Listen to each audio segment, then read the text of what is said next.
अब कभी नहीं छूटेंगे आपके फेवरेट टीवी शोज ZEE5 के साथ बिल्कुल फ्री। मेरा सूरज नहीं रहा तो उसकी बहू बनने के लिए जिसे बेटी बनाकर अपनाया था वो भी मर चुकी है मेरे लिए। आज के बाद कोई जिक्र भी नहीं करेगा कि कभी मेरी कोई बेटी भी होती थी।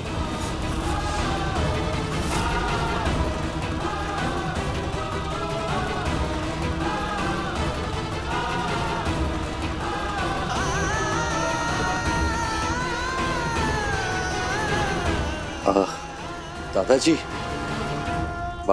आप लोग अंदर चलिए।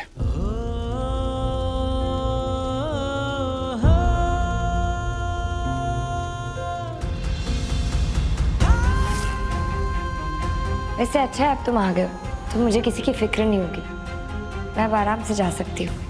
बस तुम इस घर में सेटल हो जाओ। जब तक हम ये साबित नहीं करते थे ये कत्ल तुमने नहीं किया है, हम चैन की सांस नहीं लेंगे किसान।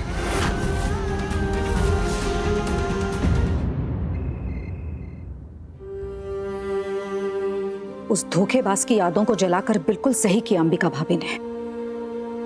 ये कोई बुरा सपना है या सच में हो रहा है हमारे साथ? पर केसर ने सूरज को मारा ही क्यों? यही तो समझ नहीं आ रहा है माँ। जब सूरज भाई कबीर से मिलने गए थे उस पहाड़ी वाले मंदिर पे, तो फिर अचानक से केसर वहां कैसे पहुंच गई? पहाड़ी पर मिलने का प्लान ही क्यों बनाया? ऐसी कौन सी बात है जो घर पर नहीं हो सकती? मैंने कहा था ना काकी कि समय आने पर मैं आपसे हेल्प मांगूंगा, और आपने कहा था कि आप मना नहीं करेंगी। अच्छी तरह याद है मुझे। तो बस काकी, अब वो समय आ गया। यही है वो मदद। साफ साफ समझा सूरज। काकी, मैंने बहुत डेडली प्लान बनाया है। मैं केसर को उकसाऊंगा, इस हद तक भड़काऊंगा कि वो मुझे इस पहाड़ी से धक्का देने के लिए मजबूर हो जाएगी।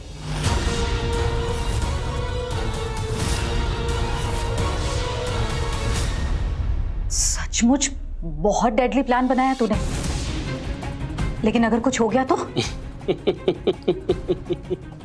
ओ माय स्वीट काकी, कुछ नहीं होगा, क्योंकि पहाड़ी के नीचे आप रहेंगी सेफ्टी के सारे इंतजाम करके। कैसे? मैंने प्रोफेशनल क्लिफ जंपर से बात करके सेफ्टी मेजर्स पता कर लिए। वो लोग प्रैक्टिस सेशन में नीचे मेमोरी फोम के मोटे मोटे गद्दे रखते हैं, और अगर थोड़ी बहुत इंजरी हो भी गई तो डॉक्टर्स की टीम के साथ आप तो रहेंगी वहां, सब मैनेज हो जाएगा। पहाड़ी से गिरने के बाद मैं थोड़े दिनों के लिए गायब रहूंगा। सारी दुनिया को लगेगा कि सूरज राजकौर पहाड़ी से गिरकर मारा गया। मेरी मौत का इल्जाम जाएगा केसर पर। वो जेल तो जाएगी, और साथ ही उसका इस घर के साथ रिश्ता हमेशा हमेशा के लिए टूट जाएगा। लेकिन जब तू वापस आएगा तब तब हेडलाइन बनेगी काकी, किस्मत के खेल ने बचाई जान, मौत के जबड़े से जिंदगी बचाकर वापस लौटे सूरज राजकौर।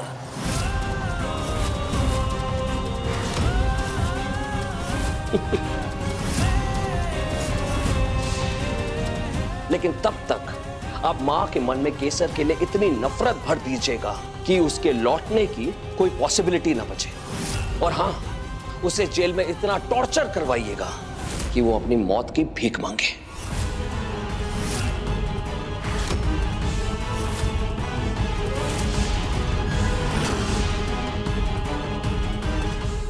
तो मुझसे भी बहुत बड़ा विलन निकला सूरज। मानना पड़ेगा, बहुत अच्छा प्लान बनाया है। तू निश्चिंत रह, तूने जैसा बताया है मैं वैसा ही करूंगी। थैंक्स काकी, अभी चलता हूं, बहुत प्लानिंग बाकी है।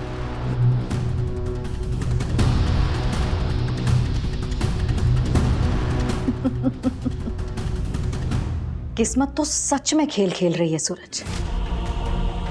क्या मौका दिया है तूने मुझे। अब मैं करूंगी एक तीर से दो शिकार। केवल केसर को ही नहीं, बल्कि तुझे भी अपने रास्ते से हटा दूंगी मैं।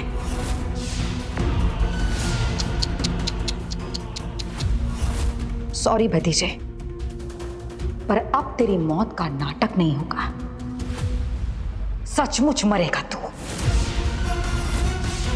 धक्का देगी तुझे केसर, पर तू मरेगा मेरी वजह से।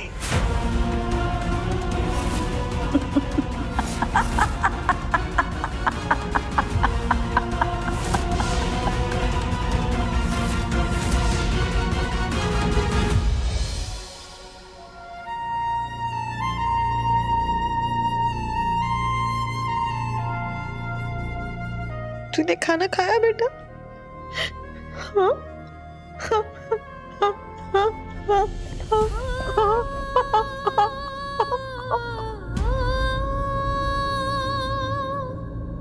सूरज,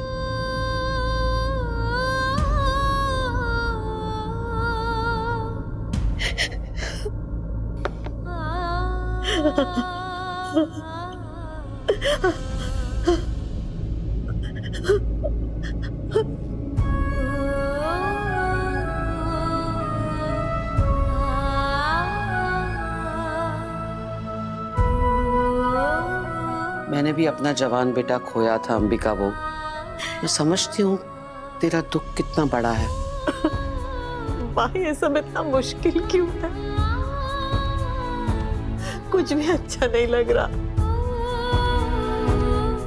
मैं जानती हूँ शब्दों का कोई भी मरहम इस दुख में राहत नहीं पहुंचा सकता, नहीं दे सकता राहत। पर हाँ, समय के साथ धीरे धीरे इसका दर्द थोड़ा कम जरूर हो जाता है, पर जिंदगी का ये घाव कभी नहीं भरता। ये घाव देने वाली कोई पहचान नहीं पाई बाप। बहुत बड़ी गलती हो गई मुझसे। उसे अपने बेटे से बढ़कर प्यार दिया, पर उसने मेरा बेटा ही मुझसे छीन लिया। ना मैं उसे इस घर में ले आती और ना मेरा बेटा मुझसे दूर हो गया होता। सूरज की मौत की जिम्मेदार मैं ही हूं बा। दोष तो मेरा ही है ना? नहीं अंबिका बहू, नहीं। खुद को दोषी ठहराने वाले अंधेरे की तरफ मत जा। तूने कुछ नहीं किया। इसी बात का तो अफसोस है बा कि मैंने कुछ नहीं किया। पहले भी केसर को सूरज को धक्का देते हुए देखा था मैंने, 2 बार देखा था।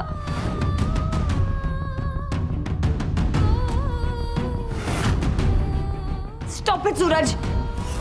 केसर, तूने अपने पति को धक्का दिया? ये कहाँ के संस्कार है? पर उस समय मैं चुप रह गई, ये सोच के कि पति पत्नी के बीच में बोलना ठीक नहीं रहेगा। काश माँ मैंने उस वक्त सख्ती से बोला होता तो शायद मेरा बेटा बच गया होता ना माँ। ZEE5 ऐप डाउनलोड करें और देखें सारे एपिसोड्स बिल्कुल फ्री।